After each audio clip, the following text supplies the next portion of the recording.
Hi, I'm Cameron with the Bike Rack. We like to instruct people on how to use their bike before they go out in the wild, so this is going to be your how to use your bicycle video. So with this is a flat bar style hybrid, so most of the time you're going to see shifters like this on anything on a flat bar.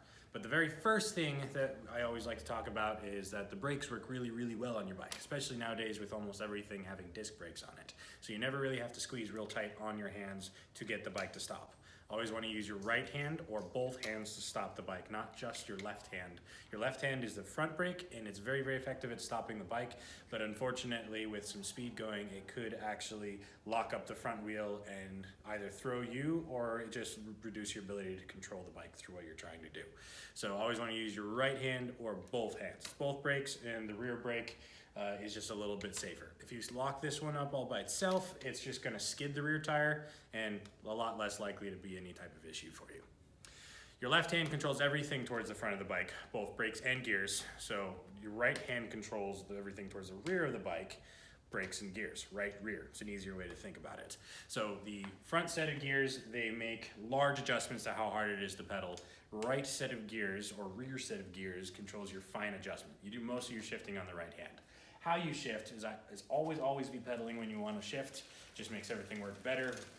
And on the left hand, you're going to either use your thumb on this first lever here. That'll go all the way through the lever range of motion. It'll cause it to climb up to larger gear in this case, or the larger number at least, which is your harder gear or faster gear. The trigger right in front of it, you pull that and it drops it down to that smaller gear, or easier gear in this case. Right hand is basically the same thing. Once again, this makes your fine adjustments. It's moving smaller teeth changes, so it takes less work to actually get it to go through. So your thumb is going to cause it to climb up to taller gears, in this case being smaller numbers. Trigger brings it right back down nice and easy.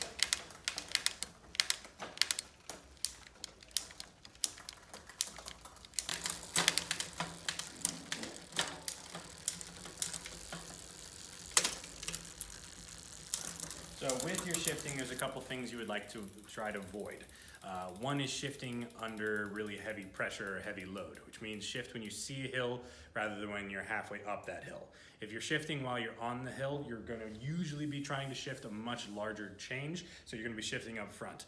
And the system really doesn't like to do it. So if you're climbing up on the hill, stomping on the pedals, spinning really slow, and you pull the trigger to try to make it so that you go a little bit easier, then what's likely to happen is one of two things. One, it's either going to make angry grinding sounds and not shift, or two, it's going to drop the chain and overshift, so you actually have the chain come off of the chain rings altogether.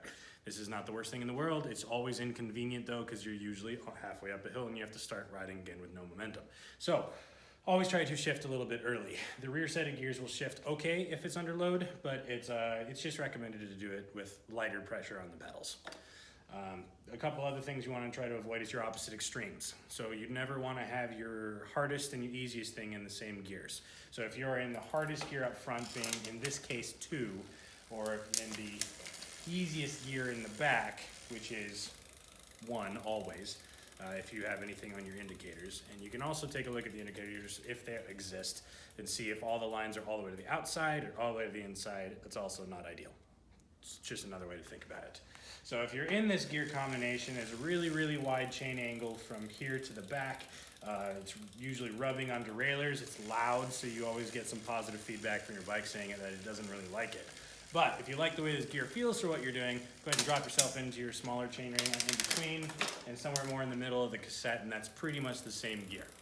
The same is true on the opposite end of that spectrum. So if you're in your easiest gear up front, 1 pretty much always, or whatever your largest gear in the back is, which is your hardest gear, then in this case there's just really not any tension on the chain, so it can bounce around, scratch up your nice pretty new bike, and you want to keep it nice, new, and pretty as long as possible. Lifetime warranty on every frame that Trek makes, and at least a year on all individual components on the bike. We take care of all of your basic adjustments for free for your first year. So as you ride, at some point the bike might start to misbehave a little bit as things break in. When that happens, just go ahead and bring it on in. It's called a new bike check.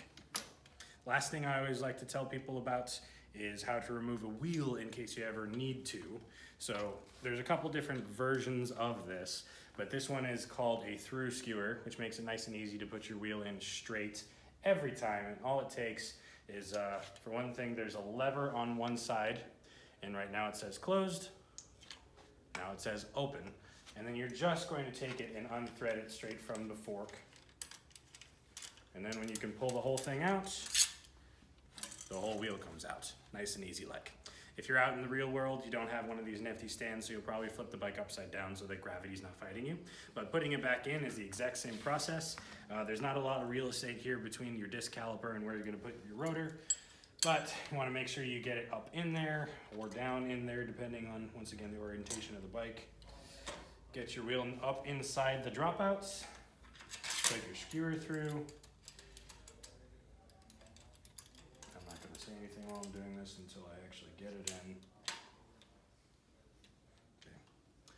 Okay. Basically, once it's in, you just thread it in towards the frame, and while you're doing this, you're going to be testing the lever position. So you're not just going until you can't twist this anymore. You're going until it gives you resistance about halfway to the closed position, and when it's there, take the heel of your hand, grab the fork, pull it up towards the top of the fork. It's really well protected when it's in this justification, and that's just the best thing to do.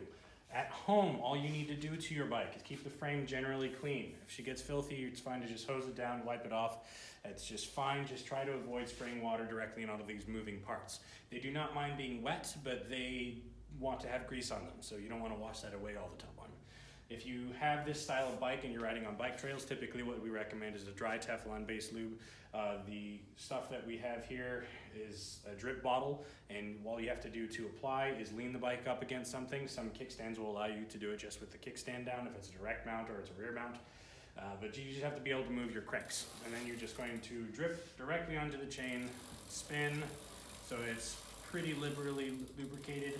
Spin it around through the gears so that it spreads itself out, and then wipe off any excess with a clean rag.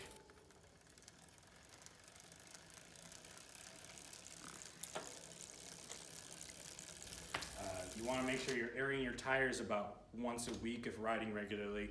If you're not riding regularly, then just do it every time you get on the bike.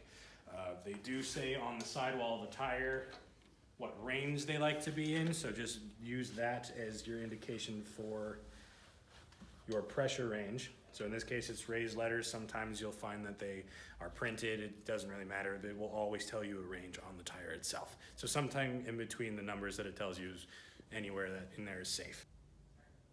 What's called a press valve, which is the only one anybody is going to ask any questions about. So how this puppy works is it's got a nut down here that holds the valve in place, and then there's a nut at the top that's your sealing function. So once you actually get this thing loose, air can get in and out. Apply pump, insert air, donezo. After that, you take this and snug it back down, and if you feel like it, put this cap back on. They really don't matter, they're just dust covers.